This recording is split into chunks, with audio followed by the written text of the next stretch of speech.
ஒரு பொண்ணு வந்து என்கிட்ட பேசினுச்சுன்னா அந்த பொண்ணு கிட்ட வந்து நானும் பேசினேன் ஃப்ரெண்டா. ஒரு 5 நாள் விட்டா உன்னை லவ் பண்றோம் அப்படின்னு சொன்னானா.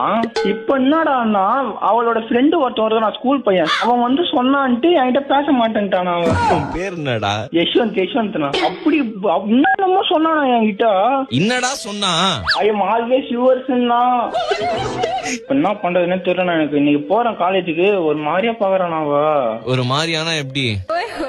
நேற்று மெசேஜ் பண்ணனா நான் கேக்குறேன், சரி ஏதோ பாவமா பேசினா திரும்ப வந்துருவா அப்படின்ற மாதிரி கேக்குறான். ஆம்பளை புத்திய காட்டியா என்கிட்டன்னு கேக்குறானா அவ.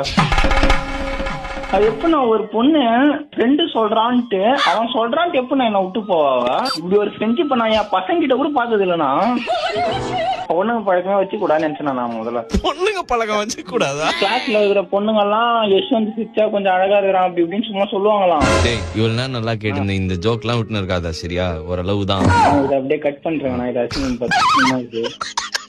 கிர்னி பழவாயா. இப்ப அடுத்து என்னதான் இப்ப பண்ணலாம் ஐடியா இருக்கிற? திரும்ப ஒருத்தவங்களுக்கா போன் பண்ணி புலம்பி எஸ்டிஆர் ரீல்ஸா பாத்துக்கணும். நான் கொஞ்சம் வேணுமா மோட்டிவேஷன் ஏத்தலான்ட்டு. மோட்டிவேஷன் யார் ரீல்ஸ் பாத்துருந்த? எஸ்டிஆர் ரீல்ஸா கம்பேக் கொடுக்கலாம். எனக்கா ரெட் கார்டு எடுத்து பாரு ரெட் கார்டுன்னுவியா?